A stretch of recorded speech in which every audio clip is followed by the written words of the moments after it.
दोस्तों आज फिर से लेके आ गए एक बहुत ही बढ़िया वीडियो, क्योंकि ये आप हैं जो आप मीन्स आप एक कॉमन मैन हैं। आप 9 to 6 जॉब करते हैं, उसके बाद मन में बस एक ही सपना लेके रहते हैं, भैया अपना एक घर बनाना है जबरदस्त सा, कुछ जमीन लेनी है, कुछ प्रॉपर्टी लेनी है।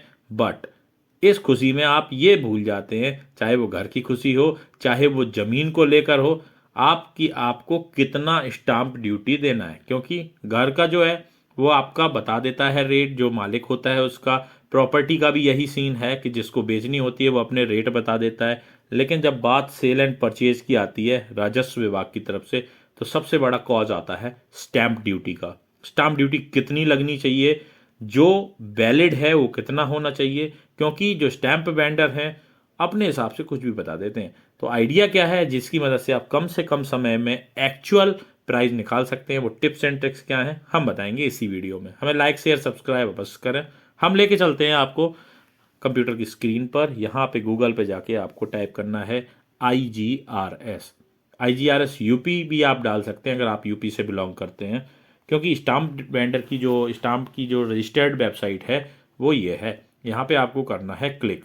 और दोस्तों एक बात का खास ख्याल रखिए, जब आप खुशी में होते हैं तभी लुटते हैं, चाहे वो शादी की खुशी हो, घर लेने की खुशी हो, या फिर आपकी प्रॉपर्टी की खुशी हो, क्योंकि इसी का लोग बाग फायदा उठाते हैं। अरे भाई साहब इतने में क्या हो जाएगा, दे दीजिए ना। और आप भी खुशी खुशी 1,500 रुपये नहीं देखते हैं। लेकिन आपको 1,500 की बात नहीं है, यहाँ पे स्टाम्प निबंधन शुल्क कैलकुलेटर जो है यहाँ पे आपको क्लिक कर देना है। तो जैसे ही आप इस पर क्लिक करेंगे एक कैलकुलेटर आपके सामने ओपन होके आ जाएगा। यहाँ पे आपको जनपद, तहसील, मोहल्ला, वार्ड नंबर ये सब भरना होता है। मैं यहाँ पे डमी इन्फॉर्मेशन ले रहा हूँ, आप अपने केस में राइट इन्फॉर्मेशन लीजिएगा। लेकिन हाँ, आपको वहाँ पे घूम फिर कर बस इतना पता कर लेना है कि वहाँ जहाँ आप प्रॉपर्टी ले रहे हैं वहाँ का सर्किल रेट क्या है, क्योंकि सर्किल रेट पर ही स्टाम्प लगता है। सपोज आपने कोई प्रॉपर्टी 5 लाख की खरीदी, वहाँ का जो सर्किल रेट था वो था 1 लाख रुपए, तो आपको स्टाम्प 1 लाख पर देना है, ना कि 5 लाख पर। तो इसका आपको खास ख्याल रखना है। यहाँ पे लेख पत्र का प्रकार विक्रय, बंधक पत्र, दान पात्र, विनिमय विलेख इस तरह से आपको दे रखे होंगे। आप विक्रय भी ले सकते हैं या विनिमय विलेख भी ले सकते हैं, अपने हिसाब से देख लीजिए, क्योंकि यहाँ पे प्रॉपर्टी बिक ही रही होती है ज़्यादा केस में। तो मैं यहाँ पे बंधक पत्र ले लेता हूँ या विक्रय कुछ भी ले लेता हूँ यहाँ पे, आपको दिखाने के लिए कि आपको कैलकुलेट कैसे करना है।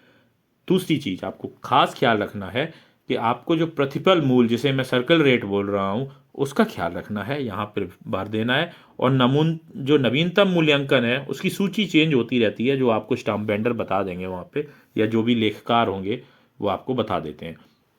हाँ, यहाँ पे सबसे बड़ा जो झोल होता है वो कोर्ट फीस को लेकर होता है, क्योंकि कोर्ट फीस जो है आपकी रसीद नहीं देते हैं वो लोग। आपको जो कोर्ट फीस देनी होती है उस पर 1,500 रुपये एक्स्ट्रा लगते हैं, क्योंकि वो 1,500 रुपये ऑनलाइन फीडिंग के होते हैं। तो आप उसको दे के उसको निपटा सकते हैं। अब आपको यहाँ पे देखने को मिल गया कि स्टाम्प शुल्क कितने का है, 1,82,000, और देय शुल्क जो है आपको 26,000 देना है। जो निबंधन बोलते हैं, जिसको मैं स्टैंप ड्यूटी जो कोर्ट फीस बोल रहा हूँ वो ये है।